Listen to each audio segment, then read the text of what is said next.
अस्सलाम वालेकुम, कैसे हैं आप सब लोग। तो उम्मीद करती हूँ आप लोग होंगे बिल्कुल ठीक ठाक और मैं भी हूँ अल्हम्दुलिल्लाह अब बिल्कुल ठीक। तो ये मेरी क्लिपिंग है, सुबह सहरी के बाद मैं सफाई कर रही थी। तो आप लोगों को 5वां रमज़ान मुबारक हो और मेरे को तीसरा रमज़ान मुबारक हो, क्योंकि 2 दिन मैंने रोज़े स्किप कर दिए थे। तो ये 2 दिन पहले की क्लिपिंग है।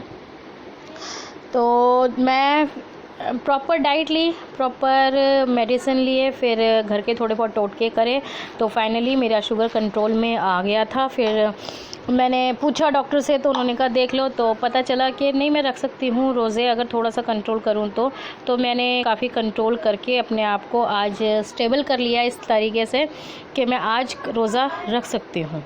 तो फाइनली आज मेरा रोज़ा था और मुझे बहुत अच्छा लगा। अल्हम्दुलिल्लाह रोज़ा अच्छा गुज़रा। बस अल्लाह से दुआ यही है कि आगे भी अच्छे ही गुज़रे। फिर डॉक्टर ने भी यही बोला है कि अगर हो सके तो छोड़ के रख लो, जैसे कि 2 रोज़े या 1 रोज़ा छोड़ के फिर थोड़ा सा आ जाएगा फिर रख लेना। तो मुझे भी ठीक लगा। तो फिर वही है कि तबीयत ख़राब हो चाहे कुछ भी हो, आपको आपका घर आपके बिना नहीं चलता है। तो बस ये सुबह मॉर्निंग का टाइम था, तो मैं लगा रही थी झाड़ू पोछा। तो मैंने सोचा चलो जी आपको और क्या दूँ, अब क्या दिखाऊं, यही दिखा देती हूँ झाड़ू पोछा करते हुए। तो बस यहाँ पे मैं कर रही हूँ, अब लगा रही हूँ पोछा लगाने के बाद फिर मैं बनाऊँगी दोपहर का लंच, क्योंकि बच्चों का और मेरा रोज़ा नहीं है तो जाहिर सी बात है फिर कुछ ना कुछ तो बनाना ही है। तो आज बच्चों ने बोला था मम्मा राजमा राइस बनाना और दही पकौड़े। तो राजमा राइस और दही पकौड़े आज मैंने बनाए थे। हाँ जी। और अफू आ गई, अफू को पता चल जाता है कि मम्मा वॉइस ओवर कर रही हैं। तो गाइज़ आप लोगों का थैंक यू सो मच, जिन्होंने मेरे लिए बहुत सारी दुआएं करी थी, बहुत समझाया था। आप लोगों ने मुझे बहुत हिम्मत दी थी। तो आपकी हिम्मत, आपके समझाने का ये नतीजा है कि मैं स्टेबल हो जाती हूँ और फिर समझदारी से काम लेके अपने आप को संभाल के फिर तैयार करती हूँ कि चलो जी अब मैं किस तरीके किस दिशा में घूमूं। क्योंकि जिस टाइम मैंने वो वीडियो बनाया था ना, उस टाइम पे तो मुझे समझ में ही नहीं आ रहा था मैं क्या बोल रही हूँ क्या कर रही हूँ। बस मैं बहुत उदास थी, सुबह से कई बार रो चुकी थी। तो बस कैमरा उठा। उससे पहले एक मेरी नासिक की सब्सक्राइबर थी, उन्होंने मुझे बताया था दुआ के लिए कि अपनी दुआ करना, मेरी बहन की बेटी की तबीयत बहुत ख़राब है, वो ICU में है और उसके रिपोर्ट्स अच्छे नहीं आ रहे हैं। तो जब मैंने आप लोगों से दुआ की दरख्वास्त की थी तो सडनली मुझे बताया उन्होंने फ़ोन करके परसों ही कि अपी आप लोगों की दुआओं में इतना असर है कि उसकी सारी रिपोर्ट ठीक आ गए और वो अब पहले से बेहतर है। तो मैंने कहा कि अच्छा ऐसा हो जाता है, सब लोग दुआ करते हैं एक ही चीज़ के लिए। तो मैंने भी इसीलिए आप लोगों से दुआ की दरख्वास्त करी थी, जिसमें कि बहुत से लोगों ने तो मुझे दुआएं दी भी और संभाला भी, बट कुछ लोगों ने तो इतनी बुरी तरीके से गिराया कि इंसान जीना की कोशिश भी करे तो आप लोग कुछ लोग जो ऐसे हैं कि मार ही डालोगे। इतना गंदा बोला, इतना गंदा बोला। तो मुझे कोई फ़र्क नहीं पड़ता, बोलते रहो। यूट्यूब पे आके इतना बहुत सुनना तो पड़ेगा ही पड़ेगा। तो बस ये लंच का टाइम है और मैं बना रही हूँ दही फुल्की। राजमा राइस में बना चुकी हूँ और उसके बाद आगे मैं आज आपको कोल्ड कॉफ़ी की रेसिपी दूँगी। तो मैंने तो कोल्ड कॉफ़ी बनाई थी क्योंकि काफ़ी लोगों की फरमाइश आ रही थी कि कोल्ड कॉफ़ी बनाना, तो इसलिए मैंने आज कोल्ड कॉफ़ी बनाई है। और आज है अन्नू, मेरी जो सिस्टर है, कई लोग जानते होंगे, जुमजुम वर्ल्ड पे पता होगा। आज है अन्नू का आज हुआ है 1.25 महीना पूरा। उनको हुई थी बेटी, माशाल्लाह से बहुत प्यारी सी सेक्शन से अन्नू की बेटी हुई थी। तो आज अन्नू का फाइनली 1.25 महीना पूरा हुआ। अन्नू बट उदास है अन्नू इसलिए क्योंकि वो घर नहीं आ सकी, क्योंकि हमारे में ये होता है 1.25 महीने वाले दिन लड़की जो होती है वो अपने घर पर आती है। तो मैं यही बातचीत कर रही हूँ कि अन्नू घर नहीं आ पा रही है। तो आज मेरी उससे बात भी हुई थी, वो काफ़ी उदास भी थी कि अच्छा नहीं लग रहा बाजी, कितना फंक्शन होता, कितना धूम धड़ाका होता। हाँ अन्नू सब ठीक हो जाएगा, बस तुम भी बेटू सब्र से काम लो और अल्लाह ताला तुम्हें भी बस सब्र दे दे। क्योंकि अब वाकई में जब मैके आने का हो और नहीं आ सकते तो काफ़ी उदास लगता है। तो अन्नू परेशान मत होना और आप सब भी दुआ करिएगा अन्नू की बच्चे माशाल्लाह, अन्नू की बेटी को लंबी उम्र अता करे अल्लाह ताला। और आयज़ा नाम रखा है इन्होंने अपनी बेटी का। तो बस आयज़ा को अल्लाह ताला लंबी उम्र अता फ़रमाए और आयज़ा बहुत अच्छा सा अपने मम्मी पापा का, दादा दादी का, फूफा फूफी का, बड़े पापा बड़ी मम्मी सबका नाम रोशन करे। अल्लाह ताला बच्चों को खूब अच्छी ज़िंदगी और किस्मत अच्छी करे उनकी, आमीन। और यहाँ पर मैं बनाने जा रही हूँ अब दही फुल्कियाँ। तो दही को मैंने मठा यानी कि चला के रख दिया था, दही जमाया था मैंने रात को, तो उसका मठा चला के मैंने सामान डाल के उसके अंदर रख दिया है। वीडियो में रेसिपी इसलिए नहीं दे रही हूँ क्योंकि रेसिपी ऑलरेडी मेरे चैनल पे अपलोड है। अगर आप कहोगे तो मैं इसका लिंक डिस्क्रिप्शन बॉक्स में दे दूँगी, ठीक है। तो बस अब यहाँ पर मैं हल्का फुल्का से ही आप लोगों से दिखा रही हूँ कि कैसे मसरूफियत के साथ काम करना पड़ता है। और पता है रोज़े तो रख रही हूँ, मतलब रोज़े चल रहे हैं, लेकिन फ़र्स्ट टाइम ऐसा हो रहा है कि मेरे रोज़ों में ना कुरान जल्दी से मैं पूरा नहीं कर पाऊँ। जितनी स्पीड में मैं पढ़ा करती थी अभी मैं नहीं पढ़ पा रही हूँ, पता नहीं क्यों नहीं पढ़ पा रही हूँ। बच्चे भी बिज़ी रहते हैं, बहुत बिज़ी रखते हैं, कभी कुछ चाहिए ही होता है। जब सोचोगे चलो जी अब हम पढ़ेंगे तो ये शरीर साथ नहीं देता है कि अब थक जाती हूँ, तो फिर आराम करने को 1-2 घंटे चाहिए होता है। 2 घंटे तो मिल भी नहीं पाते। सहरी के टाइम पे मैं पता है सिर्फ 2 घंटे सोती हूँ, और फिर उसके बाद सुबह जो सहरी करने के बाद जो सो जाया जाता है 5 साढ़े 5 बजे जब सोती हूँ, तो फिर 10 बजे उठ जाती हूँ। इससे ज़्यादा लेट नहीं उठ पाती। बस यही हमारा सारा काम चल रहा है और आप लोगों से बातचीत भी चल रही है। और गाइज़ मैं एक बार आप लोगों का फिर से शुक्र अदा करती हूँ, थैंक यू। आप लोग बहुत अच्छे कमेंट करते हो, बट जो बुरे कमेंट करते हैं उनसे भी बोलूँगी कि थोड़ा सोच समझ के बोल लिया करो। मेरी भी फैमिली, मेरे बच्चे के बारे में आप इतना बुरा मत बोला करो। आपके भी बच्चे होंगे, आपके घर में भी बच्चे होंगे, अगर उनके बारे में कोई इस तरीके से कहे तो कैसा लगेगा आपको। और आप लोग अपने आप को बड़े लंबे चौड़े और हक दिखाते हो कि हम मुस्लिम हैं। मुस्लिम अगर हो तो आपको नहीं पता कि अपने से जानबूझ के क्या अनजाने में भी कोई ऐसा काम नहीं करना चाहिए कि ताकि किसी और का दिल दुखे। और आप तो जानबूझ के मेरा इतना दिल दुखा रहे हो ना कि भर के इतने गंदे गंदे कमेंट्स कर रहे हो, तो क्या एक माँ का दिल नहीं दुखेगा। बट कोई बात नहीं, अल्लाह ताला आपको देखेगा, अल्लाह ताला आपकी करनी आपके साथ और मेरी करनी मेरे साथ रहेगी। मैं उन लोगों से यही कह सकती हूँ, और इससे ज़्यादा क्या कहूँगी। जिन्होंने अपनी लिमिट ही सारी खो रखी हैं उनसे और कुछ कहा ही नहीं जा सकता। जो ना तो बड़ों को छोड़ते हैं, ना बूढ़ों को छोड़ते, ना बच्चों को छोड़ते, किसी को भी नहीं छोड़ते। बस अल्लाह ताला आप पे रहम करे बस, और क्या। और यहाँ पर मेरे पकोड़े बन रहे हैं और दही फुल्की मैंने बड़ी टेस्टी सी बनाई थी, और बनने के बाद घप घप ख़त्म भी हो गई थी, क्योंकि ऐसी गर्मियों में ज़्यादातर ना हमारे घर में यही बनता रहता है। इनायत के फेवरेट हैं ये दही पकोड़े, तो वो बहुत शौक़ से खाती है। और बस ये देखो तैयार हो गई हैं मेरी दही फुल्की, और मैंने इसके अंदर बर्फ़ डाल दी थी क्योंकि ठंडी ठंडी अच्छी लगती हैं, तो इस तरीके से मैंने कर दिया था। और अब बस मैं निकाल रही हूँ इनायत के खाने के लिए, उसका खाना निकाल रही हूँ दोपहर के टाइम।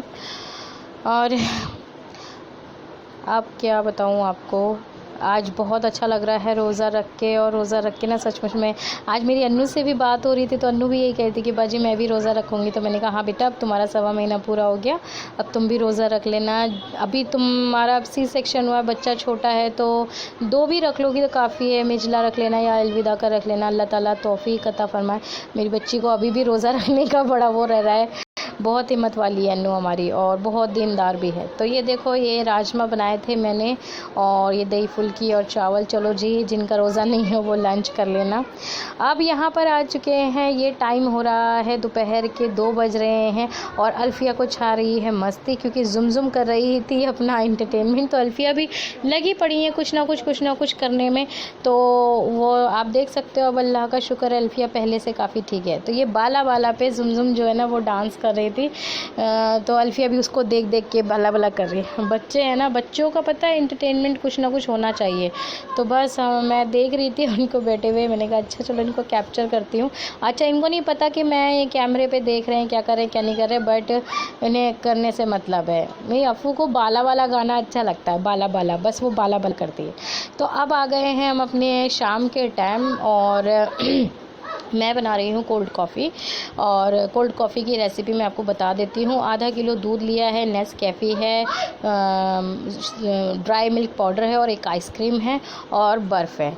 तो ये आधा किलो फुल क्रीम दूध लेते हैं इसके लिए। तो इसमें आधा किलो पैकेट में आपके 4 ग्लास तैयार होगी कॉफ़ी, क्योंकि इसके अंदर फिर जब आइस डल जाती है तो ये 4 ग्लास हो जाती है। तो 4 ग्लास हो जाएंगे ये। और इसके अंदर अब जाएगा आपका एक, ये 10 रुपीज़ का मेरे पास ड्राई मिल्क पाउडर था, तो मैं पूरा ही इसको ऐड कर दूँगी। इससे क्या है, आपकी कॉफ़ी में झाग बहुत अच्छे आ जाएंगे। आइसक्रीम लेकर आई थी मैं, ये 10 रुपये वाला छोटा डब्बा है, ये ऑप्शनल है, अगर है तो डाल लो, अदरवाइज़ कोई ऐसा ज़रूरी नहीं है। बस मेरे पास था तो मैंने ये डाल लिया था। और ये आइसक्रीम डालने के बाद अब मैं डालूँगी इसके अंदर कॉफ़ी पाउडर। कॉफ़ी पाउडर जो है वो मेरा इसके अंदर 2 चम्मच जाएगा। 4 ग्लास में 2 चम्मच कॉफ़ी पाउडर अगर आप डालोगे तो बहुत अच्छी और स्ट्रॉन्ग कॉफ़ी बनके तैयार होती है। अब इसके अंदर जाएगी चीनी। चीनी जो है मेरी कम मीठी थी, क्योंकि बारीक वाली चीनी है, तो आप लोग अपने अकॉर्डिंग मीठा डालना। मैंने तो अपने घर वालों के अकॉर्डिंग डाला था। अब ये मत सोचने लग जाना कि अब आप कोल्ड कॉफ़ी पी रही हो। कोल्ड कॉफ़ी मैंने, मेरे हस्बैंड और मेरी बेटी पी दी है, उनके लिए बनाई थी मैंने तो अपने लिए मैंने अपने लिए छाछ ऑर्डर करी थी। मेरे लिए तो छाछ आई थी, क्योंकि मैं सहरी में भी छाछ ही पी रही हूँ, अब दूध नहीं पीती, और अफ्तार में भी वही पी रही हूँ। तो बटर मिल्क जो है वो शुगर पेशेंट के लिए काफ़ी अच्छा है, तो मैं वही चीज़ खा पी रही हूँ जिससे मैं आगे रोज़ा रख सकूँ। अब यहाँ पर मैंने पूरी आइस क्यूब्स जो थी ना, वो एक ट्रे भर के पूरी डाल दी थी, और ठंडी ठंडी चिल्ड कोल्ड कॉफ़ी इसमें बड़ी अच्छी लगती है। अब मैं इसको सारी चीज़ें एक साथ मिक्स करके अब हम इसको मिक्सी में चला लेंगे। तो आप भी चला लेना अपनी मिक्सी में, मैं भी चला रही हूँ। और गाइस प्लीज़ किचन को अभी अवॉइड करना, क्योंकि अफ्तार में ना सिर्फ 10 मिनट बाकी थे और मैंने तब ये कोल्ड कॉफ़ी बनाई है। तो आज मेरा वाकई में हाथ पैर भी फूल, क्योंकि 10 मिनट पहले मैं दस्तरखान पे होना चाहिए था और मैं अभी कोल्ड कॉफ़ी ना। तो ये हर्शीज़ का सीरम है जो इसके अंदर बहुत ज़रूरी है, बहुत ज़रूरी है, आप ज़रूर डालिएगा। इससे आपकी कोल्ड कॉफ़ी बड़ी चॉकलेटी और क्रीमी सी बन जाती है, और टेस्ट तो वाकई में लाजवाब आता है। तो मैं आज ही लेकर आई थी, और पता है मैंने इसका अंदर का ओपन नहीं करा और ऐसे ही डालने लगी थी। तो ये देखिए कितनी झागदार है, इसके इतने स्ट्रॉन्ग झाग हैं कि मैंने हर्शीज़ का सीरम डाल दिया और वो इसके ऊपर अभी तक हैगा, और काफ़ी अच्छे झाग बन जाते हैं। जब आप पियोगे तो आपकी मूंछें भी आ जाएंगी इसे पी के, जैसे वो क्रीमी टेक्सचर होता है। तो ये हर्शीज़ सीरम डालने के बाद एक बार फिर आप इसको चला देना। अब मैं यहाँ पर अपना ग्लास थोड़ा डेकोरेट कर रही हूँ। मेरा ग्लास थोड़ा छोटा था, मैं आपको पहले बता चुकी हूँ कि ये सारे ग्लासेस ख़त्म हो चुके हैं, यही ग्लासों से मुझे काम चलाना पड़ रहा है। तो मैंने इस तरीके से थोड़ा सा डेकोरेट कर लिया है अपना ग्लास। अब मैं इसके अंदर अपनी ठंडी ठंडी कॉफ़ी डाल दूँगी, और फिर उसके बाद सीरम डाल के सर्व करूँगी, तो बहुत अच्छी, और रोज़ेदारों को ये कॉफ़ी पी के बड़ा अच्छा लगेगा। आप लोग बनाना और मुझे ज़रूर बताना कि आपको कैसी लगी ये कॉफ़ी। तो ये देखिए ये मेरी कॉफ़ी तैयार हो गई, इतनी गाढ़ी और इसमें इतने अच्छे से झाग बने थे ना कि बस आप क्या बोलते हैं उसको, कैपेचिनो, आसिफ जी कैपेचिनो, हाँ कैपेचिनो भूल जाओगे घर पे ये वाली कैपेचिनो बनाओगे तो। और ये देखिए कितनी खूबसूरत लग रही है, और मेरे हाथ पैर इतने फूल रहे थे कि मुझे ना समझ में नहीं आता कि मैं इसको शूट कैसे करूँ, कवर कैसे करूँ, मैं कैसे दिखाऊँ आपको ग्लास में डाले हुए। फिर आसिफ जी ने बोला लो मैं करता हूँ, तो ये आसिफ जी ने फिर यहाँ पर रख के और आपको दिखा दिया है कि कॉफ़ी इतनी टेस्टी और इतनी बढ़िया लग रही है। तो मैं फिर देख रही हूँ, अच्छा वीडियो शूट चल रहा है, मैंने कहा अच्छा चलो कर लो वीडियो शूट, कैसे होगा, क्योंकि लास्ट मोमेंट पे ना कुछ समझ में नहीं आता। तो बस यहाँ पर मेरी कॉफ़ी यम्मी सी तैयार हो गई थी और बड़ा टेस्टी लगी। इनायत की तो बहुत फेवरेट है ये कॉफ़ी। तो यहाँ पर मैं थोड़ी सी डेकोरेशन और कर दूँगी और सीरम और डाल दूँगी, और आपकी यम्मी चॉकलेटी डिलीशियस कॉफ़ी तैयार है। और सब मैंने बता दिया है कॉफ़ी कैसे बनती है, आपका बार बार फ़ोन आ रहा था तो इसलिए। और आज की मेरी अफ्तारी का दस्तरखान में दिखा देती हूँ। आज मैंने बनाए हैं पोहा और वाटरमेलन काटा है अफ्तारी में, क्योंकि आप लोगों ने बोला था फ्रूट चाट मत लेना, तो फ्रूट चाट नहीं, अब सिर्फ अफ्तारी में वाटरमेलन है। और ये चिली पोटैटो फ्रेंड ने भेजे थे, मैंने तो आज बनाया था चिली चिकन। तो मैंने आज पोहा और चिली चिकन बनाया है। ये रहा मेरा चिली चिकन, बड़ा डिलीशियस है। और मैंने बनाए थे काले वाले चने, तो बस इसमें भी मैंने थोड़ी सी मूंगफली डाल दी थी, तो उससे बड़ा अच्छा सा टेस्ट आ रहा था। तो आज का दस्तरखान है मेरा, आप लोग देख लीजिए एक बार फिर से, वो पता नहीं कैसे लिया था आसिफ ने। तो उम्मीद करती हूँ आपको आज का मेरा व्लॉग पसंद आया होगा। आप लोग अपना बहुत सारा ध्यान रखिएगा और हो सके तो रोज़े पूरे अच्छे तरीके से रखिए और हमें भी अल्लाह ताला से दुआ करिए कि हम भी पूरे रखें रोज़े और अल्लाह पाक सबको सबके घर में रोज़ नई नई नियामतें अता फरमाए, क्योंकि अल्लाह ताला कहता है रोज़ेदारों के लिए तो कहीं ना कहीं से नियामतें आ ही जाती हैं। तो बस ये है आज का मेरा दस्तरखान। आ जाइए, जिसका रोज़ा है इफ्तार लीजिए और अपना बहुत सारा ध्यान रखिएगा, अपने अपनों का बहुत सारा ध्यान रखिएगा। मैं आपसे अब नेक्स्ट व्लॉग में मिलूँगी। और ये रहा मेरा चिली चिकन और ये रही हमारी कोल्ड कॉफ़ी। और अभी मैंने ग्लासेस में नहीं करी थी क्योंकि मैं लास्ट मोमेंट पे भी एक बार और मिक्सी में चला के फिर गाढ़ी डालूँगी। और ये देखिए, इसमें पानी बिल्कुल भी ऐड नहीं करना होता है, बस बर्फ़ ही मिलानी होती है, तो ये काफ़ी